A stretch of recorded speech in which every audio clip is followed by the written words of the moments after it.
Bonsoir à tous et bienvenue dans Smart Bourse. Smart Bourse, votre rendez-vous bourse en direct sur Bismart tous les jours de 17h à 18h. Un rendez-vous que vous pouvez retrouver également en replay sur le site bismart.fr, mais également nous écouter en podcast sur toutes les plateformes de podcast. Au sommaire de cette édition, les marchés évoluent dans le rouge de part et d'autre de l'Atlantique alors que le chiffre de l'inflation pour le mois de janvier aux États-Unis a été publié cet après-midi. Le chiffre qui montre notamment une inflation qui recule au mois de janvier mais à un rythme moins soutenu que prévu en annuel à 3,1% au global, alors que les estimations des analystes se trouvaient plutôt aux alentours des 2,9%. À noter que l'inflation sous-jacente reste, elle, au même niveau, à 3,9%, de quoi alimenter le scénario d'une inflation plus résistante et plus durable que le marché a bien voulu l'espérer il y a quelques semaines. Ce chiffre peut-il remettre en cause la stratégie de la Fed à court terme ou en tout cas décaler encore un peu son calendrier d'assouplissement monétaire? C'est en tout cas ce que semble pricer le marché. Si les estimations de première baisse de taux étaient attendues dès le mois de mars, le marché semble plutôt les attendre en juin depuis quelques jours et ce chiffre de l'inflation viendrait confirmer potentiellement ce décalage dans le temps. Nous commenterons la situation en plateau avec nos invités et nous leur demanderons évidemment leur scénario monétaire pour l'année à venir. Nous reviendrons également sur la saison des résultats qui continue encore cette semaine. Aujourd'hui, Michelin publiait des résultats trimestriels records et en a profité pour annoncer un programme de rachat d'actions d'1 milliard d'euros sur la période 2024 à 2026. Michelin, dont les résultats avaient déçu en 2022, notamment sur la capacité de l'entreprise à générer de la trésorerie, qui a finalement montré sur l'année dernière une capacité à générer du cash plus rapide que celle attendue par le marché, ce qui vaut au titre de prendre la tête de la cote parisienne aujourd'hui. Et puis enfin, au sommaire de Smart Bourse, toujours les valeurs du luxe et la thématique luxe et lifestyle. Quels sont les grands drivers de cette thématique d'investissement? C'est une des questions que nous aborderons avec Ronnie Michali, président et directeur général de Galilée Asset Management, dans la dernière partie de l'émission, dans le quart d'heure thématique. On se retrouve tout de suite sur le plateau de Smart Bourse.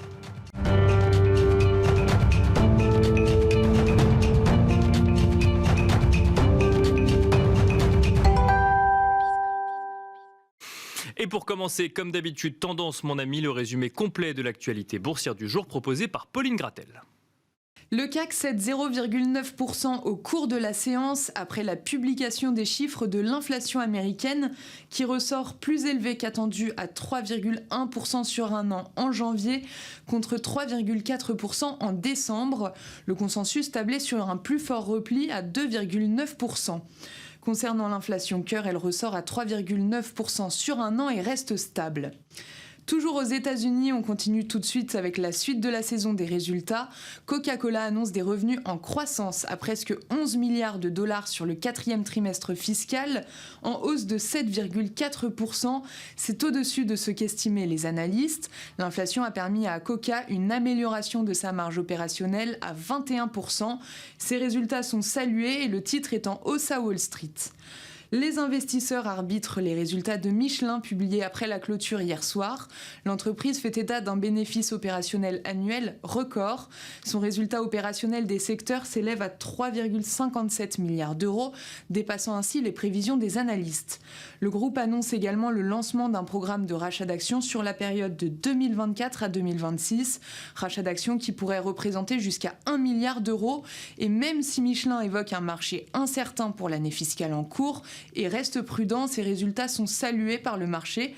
Le titre est en tête du CAC et en hausse de plus de 7% au cours de la séance. Michelin évolue d'ailleurs à son plus haut niveau depuis 2 ans. Direction le Japon maintenant, où le Nikkei gagne quasiment 3% et dépasse les 38 000 points aujourd'hui. Pour la première fois depuis 1990, une hausse de l'indice portée par la tech et notamment par Tokyo Electron, qui a relevé ses objectifs financiers. Son titre gagne ainsi plus de 11% au cours de la séance. Du côté des indicateurs, outre l'inflation US qui était l'indicateur important de cette semaine, les investisseurs ont aussi pris connaissance du nombre de demandeurs d'emploi en France, qui est stable par rapport au mois précédent à 7,5% de la population active, soit 2,3 millions de personnes. Ils ont également pris connaissance de l'indice ZOO allemand qui ressort à 19,9 en février. C'est au-dessus des estimations du consensus qui l'attendait à 17,4 et après 15,2 en janvier. Hier, Believe a annoncé le projet d'une offre publique d'achat. Le cours de l'action avait été suspendu. Aujourd'hui, le titre bondit de plus de 19%. Enfin, dans l'attente de ces résultats le 29 février prochain, Air France KLM est dégradé à vendre et cède environ 3% au cours de la séance. Demain, côté macroéconomique, les investisseurs prendront connaissance de l'inflation au Royaume-Uni pour le mois de janvier et de l'estimation rapide du PIB en zone euro pour le 4e trimestre. La séquence résultats se poursuivra aussi toute la semaine et demain, les investisseurs prendront connaissance des résultats de Airbus, Capgemini ou encore Essilor notamment. Voilà, donc Tendance mon ami, le résumé complet de l'actualité boursière du jour proposé par Pauline Gratel.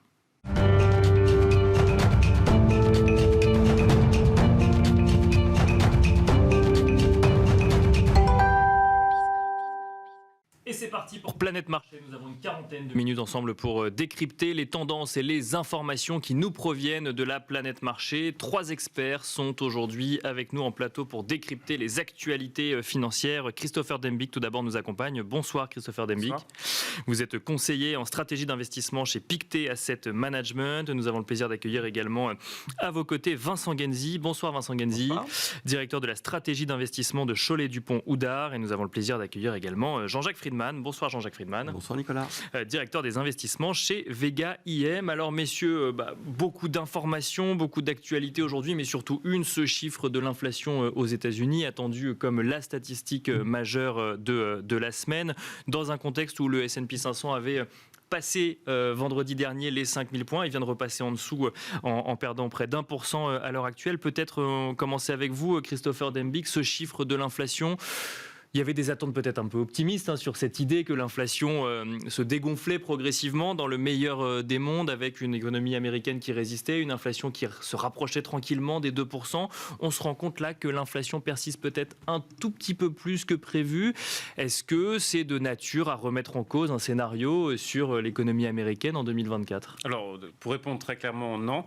En revanche, sur l'inflation, 3 points qui sont importants. D'abord, on était quand même sur un mois de janvier qui est traditionnellement volatile au niveau des chiffres de l'inflation. Donc ça veut dire qu'il ne faut pas surinterpréter les données qui ont été publiées. Le deuxième point, la Fed, la BCE, toutes les banques centrales nous répètent depuis plusieurs mois, plusieurs trimestres, qu'on est sur un régime d'inflation plus volatile, ce qui fait effectivement qu'on peut avoir des sursauts en fonction des données. Le dernier élément, c'est que la Fed, bien évidemment, on commente l'indice des prix à la consommation, on sait son importance. Malgré tout, c'est pas ce que regarde aujourd'hui la Fed, puisque finalement, l'indice des prix à la consommation, on est sur une tendance de baisse, la désinflation est bien amorcée, malgré ce mois de janvier. Ce qui est problématique pour la Fed, c'est l'inflation dans les services hors loyer. Hors loyer, puisque c'est considéré comme un indicateur un peu décalé et assez peu représentatif, avec une nécessité d'amélioration statistique. La réalité, c'est que là, la désinflation, elle est amorcée, mais elle est beaucoup plus lente.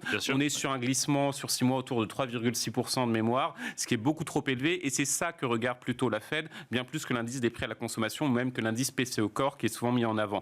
Donc ça veut dire quoi ? Ça veut dire que pour la Fed, l'objectif, et ça ne change pas par rapport au discours qu'elle a pu tenir dans les mois précédents, c'est qu'elle va attendre un tout petit peu avant de baisser les taux, le marché l'a bien compris à cet égard, et surtout qu'on est sur un régime de baisse des taux qui n'aura rien à voir avec les cycles précédents, donc pas de baisse de taux agressive. Pour moi, l'annonce en termes d'indicateurs aujourd'hui n'a rien de surprise, ça ne change rien au discours des banques centrales, puisqu'elles avaient déjà tout mis en avant à cet égard. Après, il faut juste que le marché ajuste, et c'est vrai que ça a été assez compliqué le mois de janvier pour que le marché comprenne qu'on n'aura pas au mois de mars ou au mois de mai, maintenant c'est au mois de juin, de baisse de taux qui vont être agressives. On ne va pas être sur 150 points de base, 160 points de base du côté de la Fed, par exemple, sur un an. Et ça, le marché doit bien le comprendre. Mais il suffit un peu d'écouter les banquiers centraux, de regarder les statistiques. Donc on savait tous que ce serait volatile sur l'inflation. En tout cas, du point de vue économique, vous avez très peu d'économistes, je crois, aucun à ma connaissance, qui mettent en avant que ce serait un chemin tranquille pour arriver aux 2% cette année. Donc le sujet, c'est pas tellement le chiffre de l'inflation en lui-même, c'est l'optimisme, le grand optimisme des marchés depuis quelques mois, à partir du moment où l'idée d'une baisse de taux a été annoncée au niveau de la Fed. C'est toujours la même chose, c'est-à-dire que c'est ce fameux décalage qui est plus ou moins accentué. Là, le problème, c'est qu'en janvier, il était très accentué entre les anticipations du marché et ce que nous annoncent et ce que font souvent quand même les banques centrales.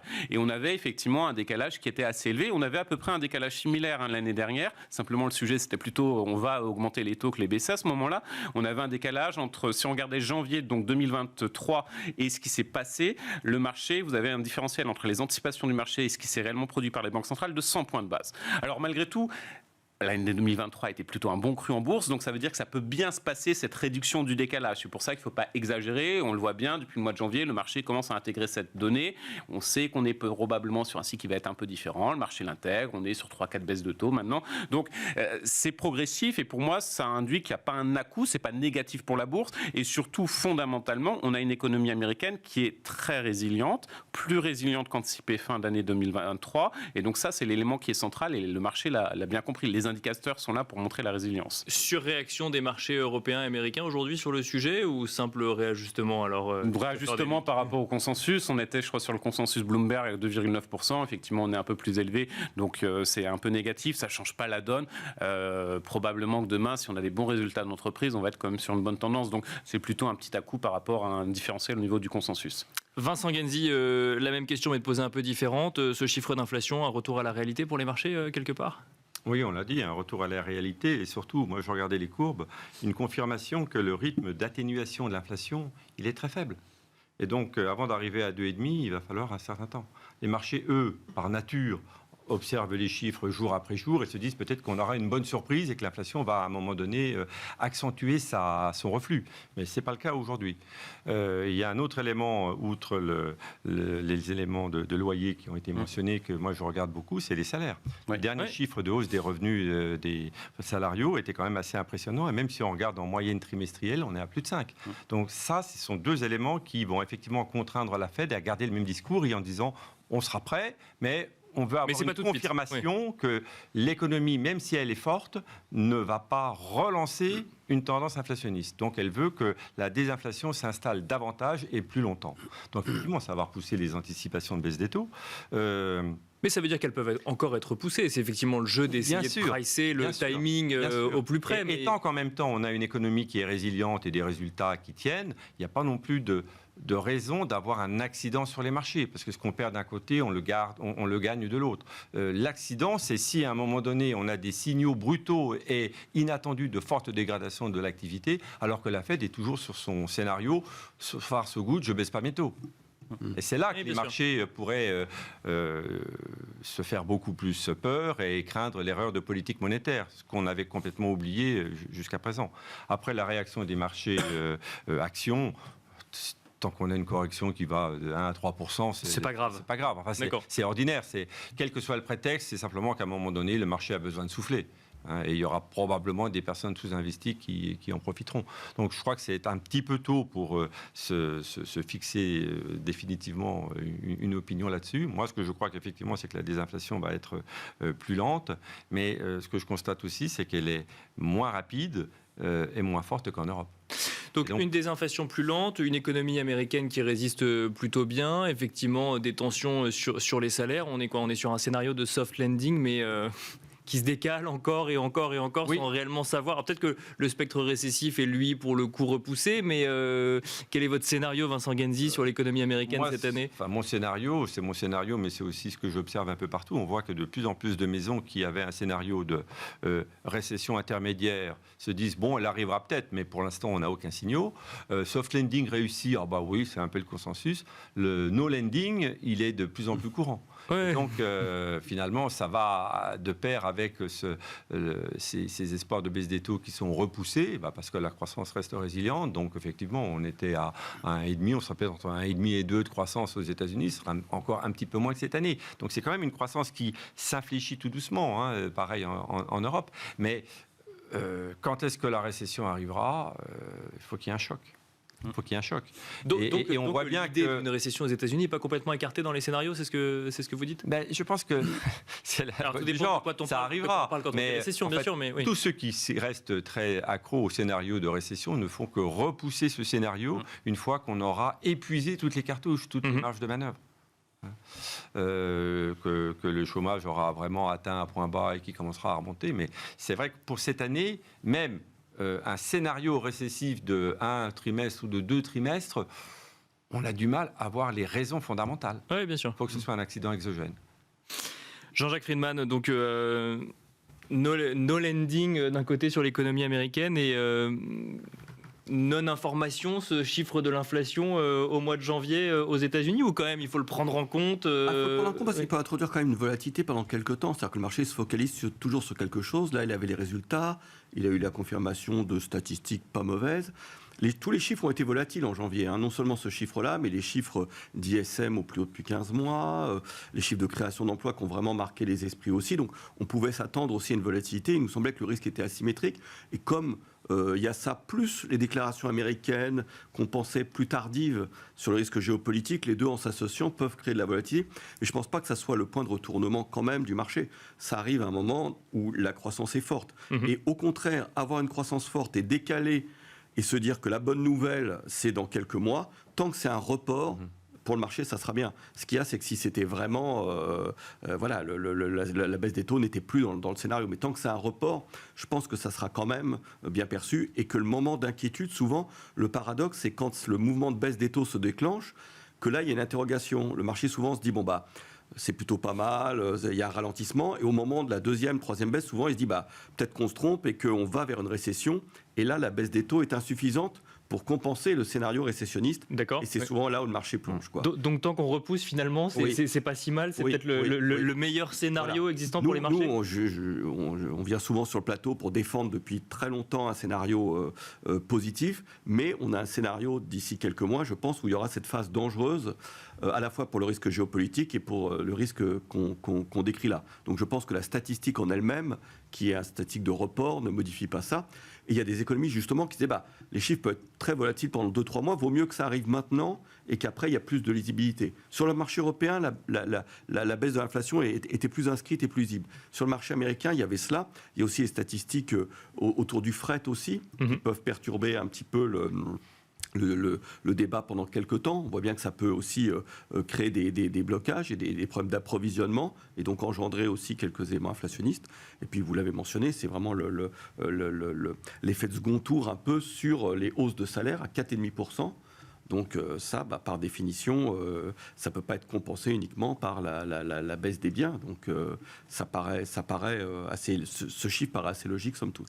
Et cet atterrissage de l'économie américaine alors, nous, il ne nous surprend pas du tout. C'est-à-dire que ce qui est absolument incroyable, c'est comment, avec 6% de déficit budgétaire, on peut avoir une récession. C'est ça qui nous semblait, nous, assez curieux. C'est-à-dire qu'il y a tellement d'argent qui est mis sur la table qu'il y avait dans un premier temps toute cette épargne accumulée des consommateurs qui expliquait finalement qu'on n'est pas tombé en récession. Aujourd'hui, il y a quand même le moteur justement de salaire supérieur à l'inflation qui pousse encore. Et là, il y a eu l'indice de la confiance des consommateurs qui était au plus haut depuis 2 ans. Et puis, il y a un déficit budgétaire important et cette masse d'argent, d'investissement qui d'ailleurs arrivera en Europe bientôt.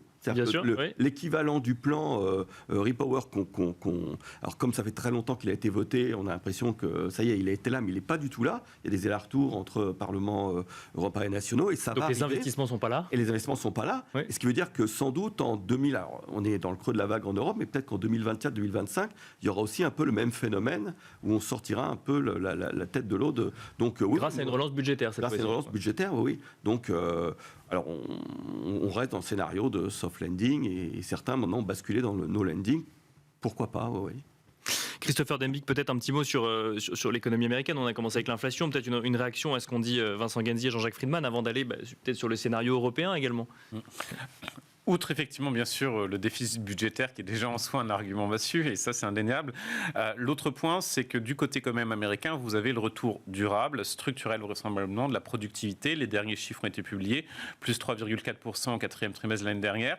Donc bien évidemment c'est lié à la politique budgétaire de relocalisation d'activités notamment dans les semi-conducteurs, donc très largement subventionné par le gouvernement fédéral. Mais la réalité c'est que quand vous avez quand même du déficit, de la productivité qui est là, un marché du travail qui est en phase de rééquilibrage, même si bien évidemment on peut toujours débattre longuement de la volatilité du chiffre d'inflation aujourd'hui, on a quand même ce processus de désinflation qui est amorcé. Force est de constater que vous avez à minima un scénario de soft landing qui est bien là. Le seul point d'interrogation de mon point de vue, c'est fondamentalement est-ce que la Fed va être en mesure d'assouplir la politique monétaire sans que ça crée déstabilisation au niveau du marché financier. Alors il y a la petite question des banques régionales américaines qui est toujours sur la table, qui ne revient pas mais qui est toujours sur la table. La réalité, notre point de vue, c'est c'est pas un vrai sujet. Dans le sens, c'est pas un sujet systémique. On est plus sur un scénario, notamment caisse d'épargne américaine dans les années 80. Ça nécessitait plus d'une décennie à assainir. Ça n'a pas créé de choc financier. Ça a eu un petit impact négatif sur la création de crédit. Ça n'a pas créé de récession. On est sur ce scénario-là. Et la Fed a beaucoup d'outils à mettre en place. Aujourd'hui, vous avez une facilité de prêt qui va expirer le 11 mars. Elle peut aussi ralentir la réduction de son bilan ou complètement l'arrêter. Donc il y a énormément de soupattes de sécurité pour justement que cet aspect système financier ne se déstabilise pas. Côté européen, à l'inverse, fin d'année dernière, le consensus était peut-être un peu trop optimiste par rapport à l'évolution de l'économie européenne. C'est là où on a quand même des chiffres qui sont pas glorieux. Bien sûr, le moins qu'on puisse dire. Plus de mal à repartir en Europe. Comment ? On a plus de mal à repartir en Europe. On a plus de mal à repartir. On a au moins, en tout cas, en revanche, effectivement, sur l'inflation, le processus de désinflation était beaucoup plus rapide que prévu. Même si la BCE a toujours ses craintes au niveau des salaires, la réalité, c'est que ça se matérialise pas vraiment dans les chiffres au niveau européen. Et on sait que c'est une donnée aussi qui est très largement révisée sur les anticipations de hausse de salaire. Donc pour moi, c'est pas une inquiétude. En revanche, la problématique, c'est comment renouer avec une croissance qui est plus élevée, qui serait proche de son potentiel. Donc pour nous, on estime autour de 1,5% pour la zone euro, mais ça donne un ordre de grandeur. Et là, il n'y a pas d'élément à court terme sur l'année 2024 qui permet d'être très optimiste. Alors en revanche, on sait qu'on aura plus de déficit budgétaire. On le sait très bien. On estime que c'est à peu près 2 points de pourcentage de plus par rapport à ce qui existait avant 2019, du fait de toutes les transitions, etc. Mais côté européen, ce sera toujours inférieur à ce qui est fait du côté américain. Et surtout, c'est probablement fait un peu plus intelligemment aux États-Unis, où fondamentalement, ils se disent on a quelques politiques industrielles qu'on va mettre en avant. Là, c'est les semi-conducteurs. On verra après la présidentielle quelles seront les autres priorités. Et on subventionne au maximum. On arrive à faire de la création d'emplois durables derrière cela, des gains de productivité. En Europe, on a toujours cette stratégie qui est liée aussi à la structuration institutionnelle de l'Europe. Bien sûr. C'est-à-dire, on va essayer de faire un peu en fonction de toutes les industries présentes dans tous les pays. Donc un peu tout en même temps. Un peu tout en même temps, et malheureusement, ça ne va pas créer les gains de productivité dont on a besoin. Donc, c'est dur d'être très optimiste pour la zone euro, en tout cas à minima cette année. L'Europe aurait-elle besoin d'un soutien monétaire plus rapide que ce qu'on pourrait voir aux États-Unis, Christopher Dembicki ? Économiquement, l'argument va dans le sens où il faudrait baisser les taux plus rapidement. Que ce soit parce que vous avez une économie qui est un peu au bord de la récession. Du côté allemand, vous avez quand même besoin aussi d'assouplir un peu la politique monétaire, surtout, je pense, sur le segment immobilier qui est la problématique.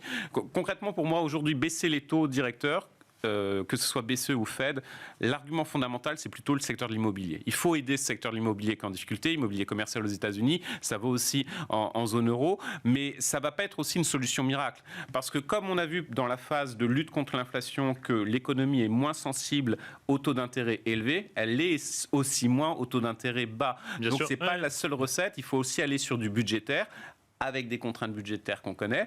On voit qu'il y a quelques tensions, notamment pour les entreprises allemandes, pour se refinancer en ce moment à cause de la situation macroéconomique à court terme. Donc ça complexifie quand même la situation du côté européen, plus que du côté des États-Unis. Vincent Ganzi, situation européenne, scénario économique européen, la BCE peut-elle dégainer avant la Fed ? Est-ce que ça a l'air peu plausible politiquement, mais est-ce que ce ne serait pas finalement la solution, en tout cas la nécessité aujourd'hui ?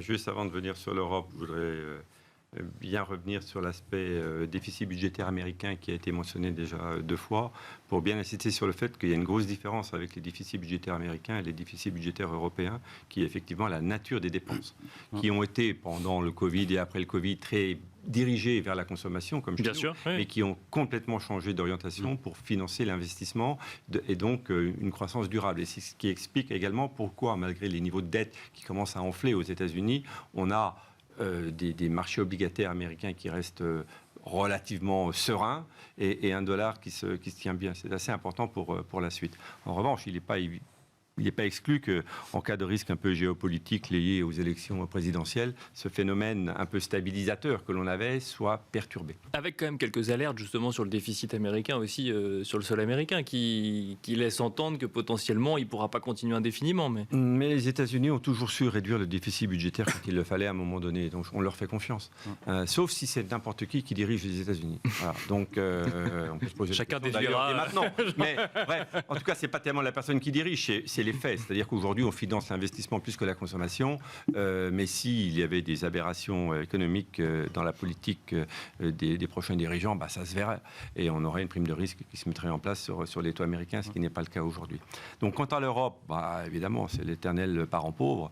On a rapidement évoqué le problème de gouvernance. Quand on voit à quelle vitesse les Américains ont mis en place leur programme IRA et à quelle vitesse l'argent a été dépensé, alors que nous, on a dépensé quoi, 5%, 10% du programme. Et encore, on n'était pas tout à fait d'accord sur les orientations. Ce qui est bien en Europe, on ne l'a pas signalé, c'est qu'il y a quand même une espèce de prise de conscience qui est en train de se faire. Merci nos agriculteurs, mais pas que en France. C'est qu'on est en train de dire à l'Europe, bon, c'est très bien être vertueux, mais il faut être un peu réaliste. Et donc, je trouve que ce qui se passe en Europe, que ce soit sur le plan de l'immigration, avec des connotations politiques, de l'agriculture, de l'écologie, de la transition énergétique, etc., je trouve que c'est assez positif. Mais tout ceci va très lentement. Ça se fait à 27. Et donc, ça ne va pas être un driver colossal. Et ça ne va pas effectivement renverser la vapeur, quoi. On ne va pas accélérer de manière dramatique. Donc, j'ai un scénario assez faiblard sur l'Europe. Mais on est déjà faiblard. Donc, est-ce que ça peut beaucoup se dégrader? On a vu dans les derniers chiffres de PMI que la récession, la contraction tendait à s'atténuer un petit peu. Mais on est toujours en contraction, quoi, d'un mois sur l'autre. Donc, ce n'est pas brillant. Donc, je crois effectivement que la BCE, je ne sais pas si l'économie a besoin d'une baisse des taux. Il y a des secteurs qui en ont très certainement besoin. La BCE ne le fera certainement pas trop vite non plus, parce que les chiffres d'inflation, même s'ils sont meilleurs qu'aux États-Unis, et même si la pente de baisse est plus rapide qu'aux États-Unis, on est encore à un niveau élevé, donc il n'y a pas encore suffisamment de marge de manœuvre. Mais j'exclus de moins en moins que la BCE puisse éventuellement faire quelque chose avant la Fed.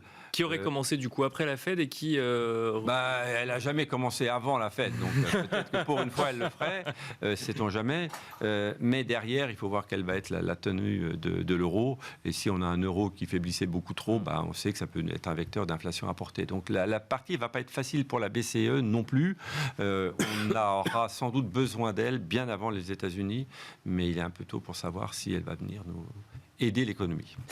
Avant de passer aux résultats qui vont nous emmener évidemment aux États-Unis et aussi en Europe, Jean-Jacques Friedman, sur le scénario économique européen, il y a les investissements, vous nous l'avez dit, ça effectivement, ça va peut-être donner un petit peu de souffle 2024-2025. Là, on est début 2024, il n'y a pas que ça, il y a effectivement une situation monétaire, il y a une croissance qui est faible, une économie qui peine à repartir, une locomotive un peu absente aujourd'hui qui était l'Allemagne. Quel scénario vous avez sur l'année qui va s'écouler? Une augmentation des bénéfices par action assez faible, également des marges. L'Europe en plus souffre des difficultés, quand même il y a une forme de protectionnisme qui apparaît, une forme de commerce extérieur moindre, et l'Europe en souffre plus que les États-Unis.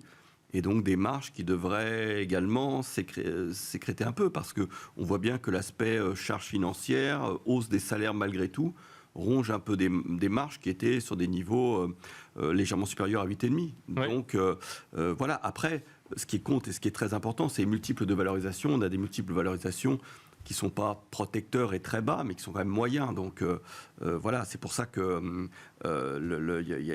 et en plus, il y a une absence d'investissement et de positionnement extrêmement important. C'est une hausse où il y a eu peu d'investissement. Ça, c'est très important à voir, avec d'énormes liquidités monétaires.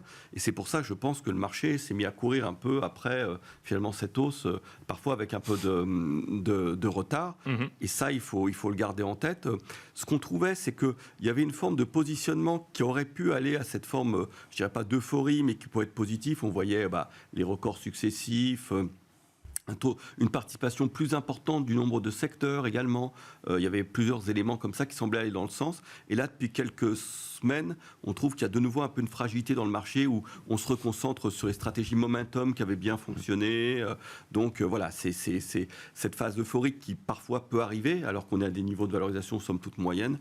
On pense qu'elle a maintenant un peu de mal à s'enclencher tout de suite. Voilà, donc c'est pour ça que dans ce thème-là, on privilégie malgré tout les valeurs de croissance, parce qu'on a le sentiment que le potentiel de remontée des taux, on venait de 5 aux États-Unis, on est à 3,80, 4,30 là, 4,40, mais ça nous semble un peu des niveaux déjà où le fait de revenir sur l'obligataire est intéressant, et donc les valeurs de croissance qui déjà fonctionnent dans un environnement haussier tôt, qui d'habitude ne les aident pas, dans un environnement un peu de taux stabilisé baissier, pourraient vraiment augmenter encore leur avance. Alors que vous vous souvenez, en tournant de l'année, on parlait des mid-cap, est-ce que c'est un peu de retour, etc. Bah, on voit que la question a beaucoup été posée, j'ai l'impression qu'elle aussi elle est repoussée, c'est comme le soft landing. D'ailleurs, ceux qui en parlent souvent sont un peu jugés partis. Hein. Ils disent j'aimerais bien que ça revienne. Ça arrive, le moment est là. Voilà. C'est vrai. Donc valeur de croissance hein, sur l'Europe, un mot du luxe quand même qui a l'air de plutôt reprendre des couleurs pour certaines valeurs en tout cas. Certains disent qu'il y a 2 luxes aujourd'hui, qu'il faut regarder 1, 2, 3 valeurs. Ça fait pas un secteur quand même est-ce qu'on a une vision sur un secteur luxe européen ? La différence vraiment, alors là, vraiment, c'est toujours le thème du gagnant qui l'emporte tout. La différence entre LVMH ou Hermès d'un côté et puis Kering de l'autre, elle est vraiment manifeste. Et trimestre après trimestre, on voit que ça s'accentue. Il y a vraiment des marges exceptionnelles, une capacité de vente. Enfin, c'est un thème sociétal extrêmement important. Donc oui, malgré la faiblesse de la Chine, malgré la faiblesse de la Chine, mais avec un taux d'épargne de 30% malgré tout. Donc ce taux d'épargne, à un moment donné, même s'il reste stable et qu'il ne se transforme pas encore en termes de consommation, bah, ça peut à un moment donné, malgré tout, aider quelques entreprises européennes. Oui, donc c'est un secteur sur lequel on était historiquement très positionné, on l'est moins. On va vers des choses un peu plus défensives, mais c'est quelque chose auquel on ne doit pas renoncer, bien sûr, oui.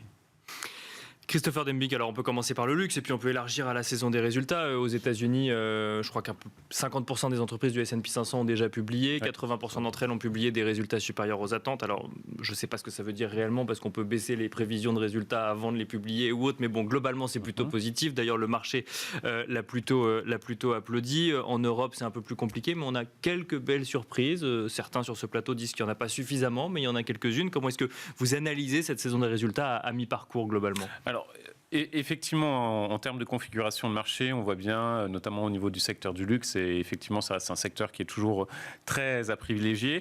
Peut-être le point qui est intéressant sur le luxe, c'est effectivement, on a toujours cette vision très dépendante de la Chine. Je pense que personne autour du plateau anticipe une relance chinoise massive cette année. On peut me contredire, mais je ne pense pas. Certains l'espèrent, ce qui est autre chose. Voilà.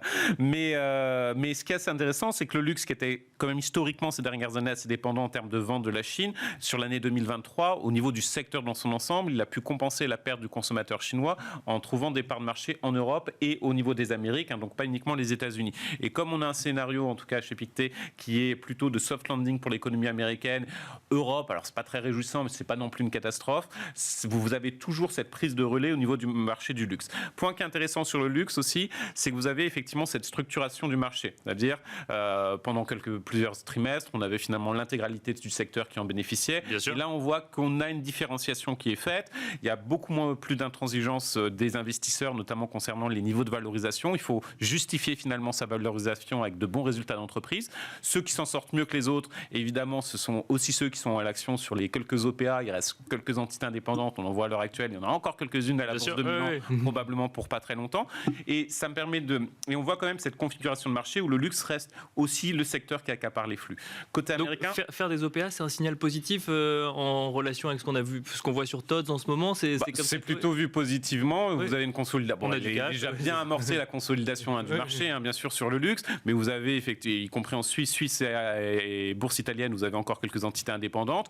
Donc c'est un processus qui me paraît assez logique. Du côté américain, ça reste quand même très concentré sur les 7 magnifiques. On le voit, vous avez des statistiques qui vous montrent qu'on est sur une concentration de marché qui est impressionnante. Sur les 10 premières entreprises du Russell 100, elles ont représenté à peu près 31% de la performance sur un an. Donc c'est massif, c'est un record historique.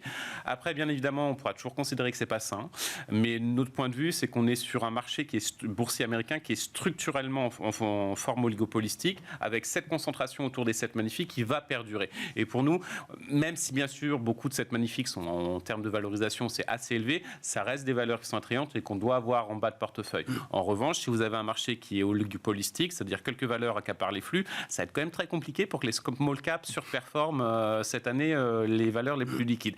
Mais bon, comme peut-être qu'on sera contredit, mais j'ai un peu de doute sur ça, sur les small caps. Vincent Ganzi, en réaction à ce que vient de dire Christopher Dembick, effectivement, sur le fait qu'il y a encore encore un peu de potentiel pour ces Seven Magnificent ou les 6 si on sortait cela pour le moment, mais on ne sait jamais, peut-être que l'année est encore longue. Les Seven Magnificent sont-elles trop chères aujourd'hui, alors même que c'est elles qui tirent la cote? Non, elles ne sont pas toutes trop chères, on ne peut pas dire ça. Et puis il y en a certaines qui ont des business models qui sont très durables. Il y a des petits doutes sur Apple en ce moment. Bon, Tesla est un petit peu moins, évidemment, dans la course depuis quelques semaines.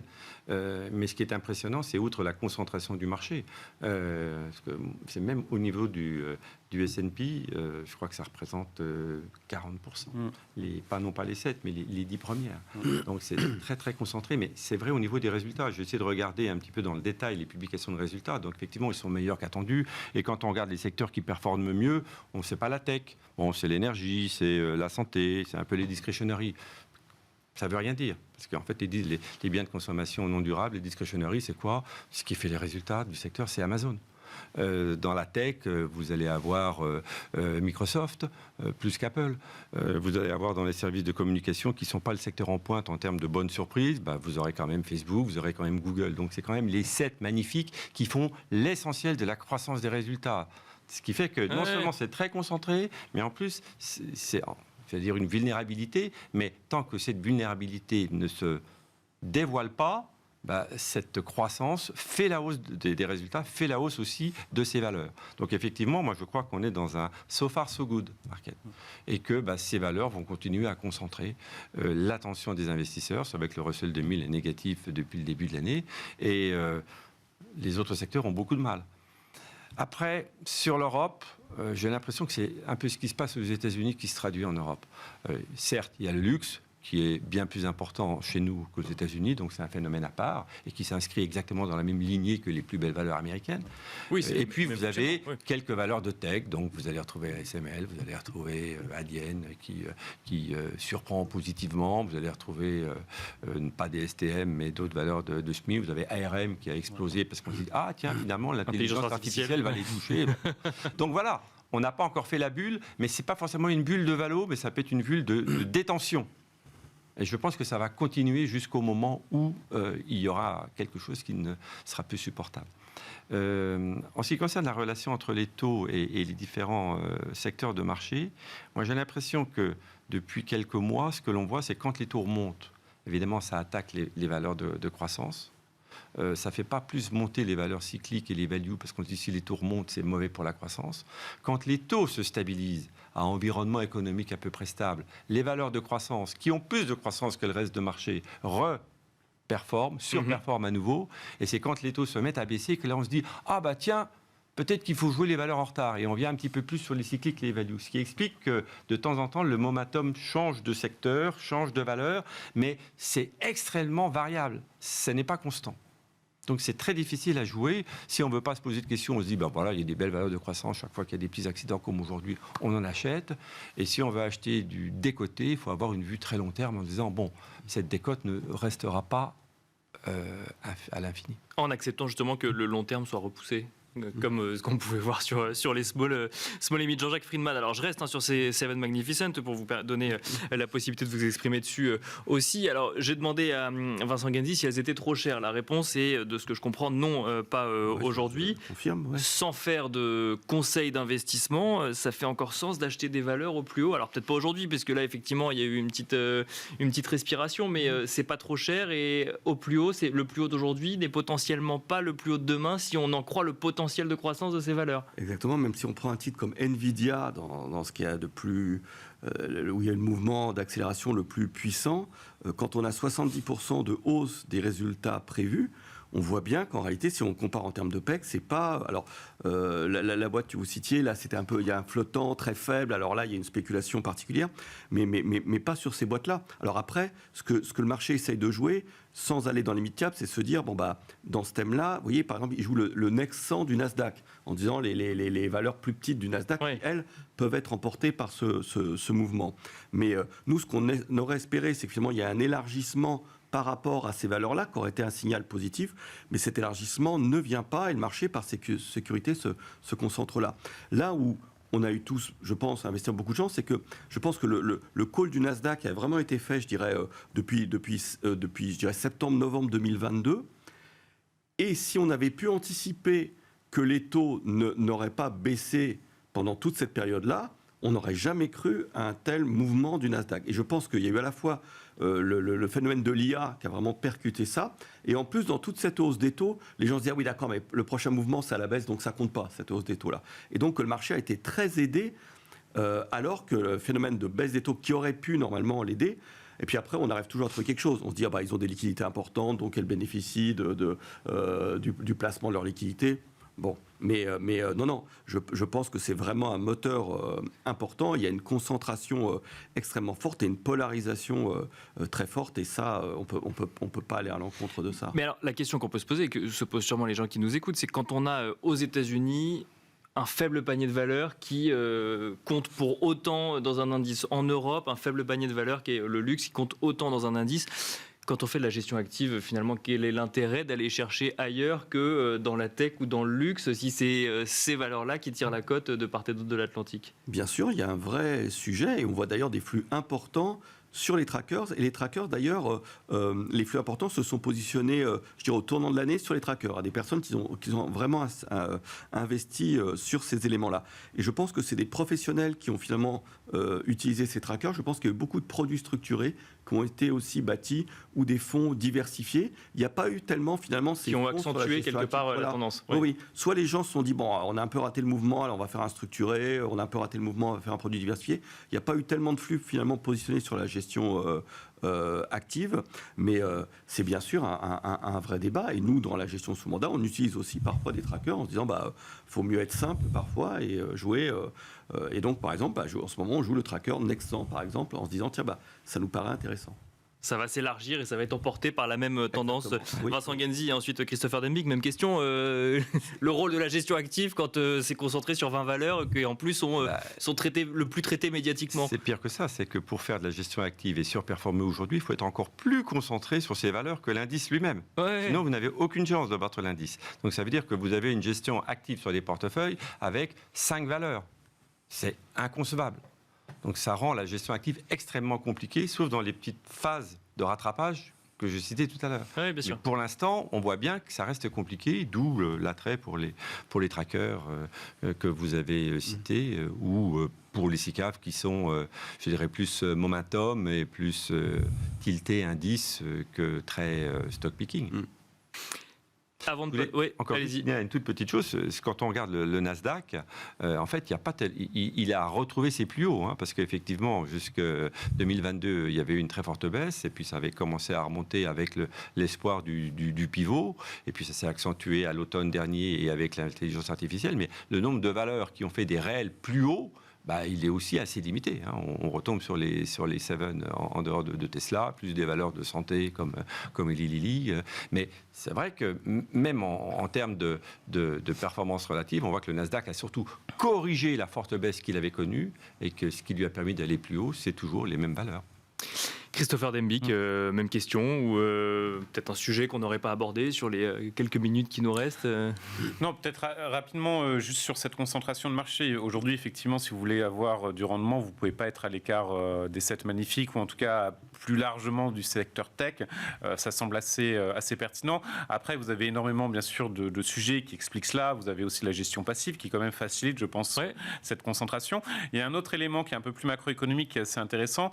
Vous avez Thomas Philippon, certainement des économistes français les plus brillants qui vit aux États-Unis aujourd'hui, nous disait finalement, ce qui se passe aux États-Unis, c'est que vous avez une économie aujourd'hui qui est très très peu compétitive, qui est déjà dans une situation d'économie réelle, en situation oligopolistique. Il suffit par exemple de chercher un opérateur Wi-Fi à New York, vous verrez, vous en avez 2 qui proposent exactement le même prix. Donc vous avez des fortes barrières à l'entrée. Et finalement, si on extrapole un peu son propos sur l'économie réelle, la bourse américaine aussi reflète cette économie réelle qui est en situation oligopolistique. Parce que justement, quand vous regardez les introductions en bourse aux États-Unis, en l'espace de 5 ans, vous avez une baisse ça a été divisé par 10. Alors il y a eu l'effet Covid qu'on a un peu vu bien sûr côté européen, mais fondamentalement, qu'est-ce qui se passe? C'est que les 7 magnifiques, elles rachètent leurs concurrents. Donc vous avez très peu de diversité en bourse, très peu de nouveaux entrants, et automatiquement, quand vous rajoutez gestion passive, qui va aussi accentuer ce phénomène-là, où on se concentre simplement sur certains secteurs, c'est une concentration qui est anormale, bien sûr, de la bourse, autour de quelques acteurs. On retrouvait ça dans le secteur énergétique il y a 60 ans de cela, mais ça peut durer très longtemps. Si on avait eu cet échange-là il y a un an ou 2 ans de cela, on aurait eu sûrement des avis beaucoup plus divers, parce qu'à l'époque, on disait non, ça ne peut pas durer, on sait que ça va quand même aller ruisseler, si vous me permettez le terme, vers d'autres secteurs d'activité. Alors que là, on voit que ça dure. On voit que ça dure, et ça peut durer effectivement très longtemps. Donc, si vous voulez du rendement, vous pouvez pas aller à l'encontre du marché. Et aujourd'hui, force est de constater, en plus, vous les avez évoqués, il y a des arguments solides aussi pour justifier cette domination des 7 magnifiques. Mais alors, du coup, est-ce qu'on va chercher quand même d'autres valeurs, des small and mid, justement, où on se dit que c'est pas le moment, que ce moment on attend Le segment des small and mid cap, ça va quand même être compliqué. Après, en revanche, effectivement, trouver d'autres entreprises qui sont aussi dans la technologie, qui peuvent être les prochains gagnants, ou en tout cas bien positionnés, là, sur du stock picking, sur vraiment de la gestion active, c'est pertinent. Mais en revanche, c'est se dire, voilà, la petite valeur en bourse qui a peut-être un très bon business model, mais la réalité, c'est qu'elle n'arrive pas à lever de l'argent. Et aujourd'hui, qu'est-ce qui se passe? Ce sont des OPA et des sorties de bourse sur la bourse de Paris. Je suis quand même assez dubitatif sur la capacité d'avoir de la liquidité sur ce compartiment de marché. Peu importe d'ailleurs la belle valeur, le fait que on peut avoir de très belles valeurs, mais il faut aussi attirer l'investisseur. Je vous propose d'arrêter ici. Merci beaucoup, messieurs. Merci Christopher Dembick, conseiller en stratégie d'investissement chez Pictet Asset Management. Merci Vincent Genzi, directeur de la stratégie d'investissement de Cholet-Dupont-Oudard. Et merci Jean-Jacques Friedman, directeur des investissements chez Vega IM. Et quant à nous, on se retrouve tout de suite dans Marché à thème.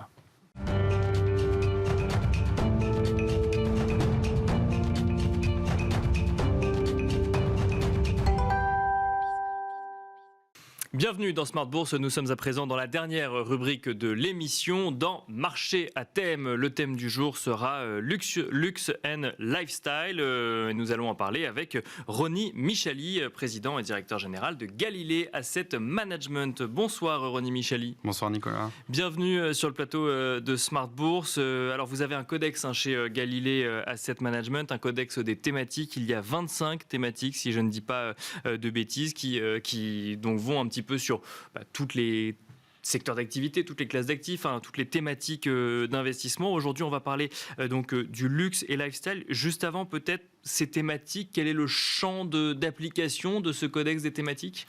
Alors, on a segmenté finalement l'investissement thématique en 25 thématiques. D'accord. 5 piliers pour être exact, avec 5 thématiques à l'intérieur. Donc, par exemple, vous avez le pilier révolution digitale et robotique, où vous allez retrouver la thématique du cloud dedans, la thématique de la cybersécurité, finance du futur également. Et à chaque fois, donc, les piliers sont des méga tendances qui finalement vont déboucher sur 25 thématiques. Et je pense qu'avec ça, on a couvert l'ensemble de ce qui se fait avec les vraies thématiques. Attention, parce qu'il ne faut pas tomber dans le thématique washing souvent. Luxe et lifestyle, c'est une méga tendance aujourd'hui. C'est un secteur d'activité. Comment est-ce qu'on le définit? Alors, luxe et lifestyle, c'est une thématique dans le sens où elle est multisectorielle. Vous allez retrouver dans luxe et lifestyle, par exemple, les automobiles de luxe, bien sûr, le mobilier haut de gamme, vous allez retrouver la gastronomie de luxe, vous allez retrouver les croisières de luxe, les vins et spiritueux premium. Donc voilà, c'est une thématique qu'on appelle bicéphale, un peu à l'image de gaming et métaverse, un peu à l'image de cloud et internet des objets, ou encore de tourisme et loisirs. C'est une thématique, donc luxe et lifestyle, dans lequel on retrouve les produits et services de haute qualité, rares, coûteux, raffinés, et aussi les acteurs liés au lifestyle qui ont une approche un petit peu plus holistique, je dirais, avec l'expérience client qui va primer. Donc voilà, c'est une thématique d'investissement dans le sens où elle est multisectorielle et bien sûr elle est structurelle et internationale, puisque c'est les 3 critères qui nous permettent de dire que c'est une thématique. J'allais y venir justement, ce codex est très, très codifié. Il y a 4 étapes effectivement de définition. On commence par donc l'analyse des fondamentaux, et c'est là, donc c'est une thématique structurelle transversal, international, c'est ce que vous nous dites. Exactement, c'est ce qui différencie finalement l'investissement thématique de l'investissement géographique ou de l'investissement sectoriel. C'est l'investissement thématique, il est conceptuel et il faut qu'une thématique, tout ça est décrit dans notre livre blanc également, il faut qu'une thématique soit structurelle, internationale et transversale. Elle est structurelle parce qu'elle s'appuie sur 3 principales méga tendances qui vont vraiment booster à la fois les perspectives économiques, mais aussi le potentiel boursier de cette thématique. Elle s'appuie sur la croissance démographique, donc on va passer de 8 milliards à 10 milliards d'habitants en 2050. Elle s'appuie sur l'exode rural et l'urbanisation, bien sûr. On va passer à 70% de la population mondiale urbaine en 2050, alors qu'on est à 56 aujourd'hui. Et bien sûr, sur l'émergence des classes moyennes, et notamment la classe moyenne asiatique. D'accord. Et on estime aujourd'hui que 40% des produits de luxe sont achetés uniquement par les consommateurs chinois. D'accord. Et ça passera bientôt vers 2025-2026 à la moitié, donc à 50% des biens de luxe qui sont achetés par les consommateurs chinois. Mais surtout, ce qui booste énormément cette thématique, surtout en période d'inflation qu'on connaît actuellement, c'est qu'elle a une élasticité prix qui est faible. C'est-à-dire que, en fait, une hausse du prix n'implique pas forcément une baisse de la demande. Bien sûr, on l'a vu d'ailleurs dans les derniers résultats. Alors pas de toutes les valeurs du luxe, mais de certaines valeurs du luxe où on a vu effectivement qu'elle pouvait continuer à augmenter les prix comme Hermès, sans perte de clients, voire même en gagnant de nouveaux clients. Absolument, c'est l'effet Veblen, on appelle ça, donc de l'économiste qui a théorisé ça à peu près dans les années 1900, Thorsten Veblen, qui dit qu'en fait la baisse du prix des biens qui donne un certain statut social finalement, ne va pas favoriser l'attrait des consommateurs pour ces biens-là. Et donc, en fait, on a parfois le prix dans certains produits de luxe qui nous paraît accessoire. Vous savez, c'est la fameuse formule d'Aldo Gucci qui disait « vous rappellerez de la qualité bien après que le prix sera oublié ». Et donc, parfois, sur certains exemples, comme ça, on peut prendre des exemples concrets, si vous voulez. Bien sûr, oui. Si je prends, par exemple, une veste tailleur pour femme de chez Chanel, dans les années 2000, ça valait à peu près 6 000 francs, à peu près 1 000 euros. Aujourd'hui, en 2024, c'est à peu près 7 000 ou 8 000 euros. D'accord. Donc il y a une inflation énorme là-dessus. Le sac Birkin de chez Hermès. Le sac emblématique, oui, bien sûr. Exactement, en 30 cm, le plus prisé, ça valait à peu près 5 000 francs, donc 800 euros. Maintenant, c'est entre 7 500 et 8 000 euros. Sans parler du temps d'attente. Là, on parle pas du voilà, vous avez 2 ans d'attente, on vous garantit même plus la couleur. Sans parler pour les hommes, par exemple, de Ferrari ou de Audemars Piguet, sur lesquels vous avez des années d'attente. Un mot peut-être des chiffres de la thématique d'investissement luxe et lifestyle ? Absolument. Alors, au niveau des performances déjà, puisqu'on a des indicateurs qui ont été synthétisés, qui ont été créés pour suivre les performances des thématiques, ce qu'on peut dire, c'est que c'est des bonnes performances sur ces dernières années, sauf en 2022. C'est une thématique qui est très liée à la croissance, 0,88 de corrélation avec le MSCI Growth. Et donc, forcément, 2022, quand les taux remontent, c'est pas une bonne année pour le luxe. Et alors, les performances, je vous les donne. Bien sûr. 29% en 2020, 19% en 2021, 2022 évidemment l'année qui est pas très bonne, moins 24%, 2023 plus 20 et depuis le début de l'année plus 3,8 dans le premier tiers des 25 thématiques qu'on regarde chez Galilée. Donc les performances sont bonnes. Tout ça se fait dans un régime de volatilité assez faible finalement, enfin globalement assez acceptable. Pour une thématique très grosse, finalement, la volatilité sur cette dernière année, c'est 19%. Donc, on a globalement, avec cette thématique, un bon rapport rendement-risque. Une question qui est d'ailleurs le 3e point du codex des thématiques qui correspond parfaitement à ce moment de début d'année sur les valeurs du luxe. On en voit qui continuent à surprendre à la hausse, d'autres qui ont un petit peu plus de mal, notamment en lien avec le marché asiatique. Quels sont les points forts et les points faibles que vous identifiez sur la thématique au global, luxe et lifestyle? Alors les points forts, on a bien sûr le pricing power, on vient d'en parler, je ne vais pas revenir dessus. On a surtout aussi la digitalisation actuellement du merchandising. C'est-à-dire que les réseaux sociaux prennent une très grande importance finalement dans la commercialisation des produits de luxe, avec les générations Y et Z qui représentent 60% maintenant des acheteurs de produits de luxe. Donc ça, c'est un point fort qui est très important. Bien sûr. Et aussi, on a la casualisation. Donc, ça veut dire le fait que les grandes marques de luxe rendent accessibles finalement des vêtements plus cool, plus, comment dirais-je, sportifs. On peut citer par exemple le partenariat que Nike a scellé avec Louis Vuitton sur les baskets, ou encore certaines marques qui font des partenariats avec des stars, comme Reebok par exemple, qui a fait avec Victoria Beckham pour toute une ligne de vêtements sportswear. Donc ça, c'est vraiment quelque chose qui permet aux acteurs du luxe de passer sur toute une frange de la population qu'elles avaient moins ou qu'elles avaient peu. Oui, bien sûr. Voilà. Et concernant les points faibles, il y a bien sûr la sensibilité à la guerre commerciale. Nous avons Donald Trump qui a gagné les primaires dans le New Hampshire, dans l'Iowa, etc. Donc, qui pourrait vraisemblablement revenir au pouvoir, ce serait possible. Et cette guerre commerciale qui a jamais vraiment, qui est toujours d'actualité, elle pourrait être ravivée aussi par cette politique-là. Sans parler bien sûr de la sensibilité des marques à la réputation. On l'a vu avec Abercrombie à l'époque, avec des controverses sur le management discriminatoire, avec aussi les tailles XXL qui étaient proscrites. Ils ont mis très longtemps à s'en remettre, Abercrombie. Et bien sûr la contrefaçon qui est la gangrène de l'industrie du luxe. On estime, il y a un sondage IFOP qui est sorti, que 37% des Français se sont déjà fait duper en achetant sur Internet un produit de luxe et qui finalement était une copie. D'accord. 37%, oui, effectivement, c'est beaucoup. Faut commencer à regarder. Quatrième point du Codex des thématiques. Quel gisement de fonds existe aujourd'hui pour investir sur la thématique ? Alors les grandes valeurs, tout le monde les connaît, on peut y investir en direct. Est-ce que c'est la seule manière d'investir sur la thématique au global ? Ouais, alors les grandes valeurs qui composent l'indicateur, bon, déjà il y a beaucoup de valeurs américaines, 49% d'États-Unis dans notre indicateur Galilée, et bien sûr la France qui est très bien représentée. Les premières valeurs de l'indicateur, c'est LVMH, Hermès, Nike et Ferrari. Donc les valeurs françaises sont très bien représentées. Concernant le gisement de fonds pour y investir, il y a la financière de l'échiquier qui a le fonds échiquier Luxury, qui a un biais sur les actions françaises, plus de 40% d'actions françaises, donc vraiment beaucoup d'actifs chers par rapport au benchmark qui est plutôt 50% sur les États-Unis. Et qui permet en fait finalement aux investisseurs qui sont intéressés par l'Europe d'investir et d'avoir du luxe à la française. Oui, bien sûr, dans ce fonds. Il y a sinon chez Pictet Premium Brands, qui est lui plus sur les produits et services haut de gamme, les marques de prestige, donc qui recouvre bien cette thématique luxe et lifestyle.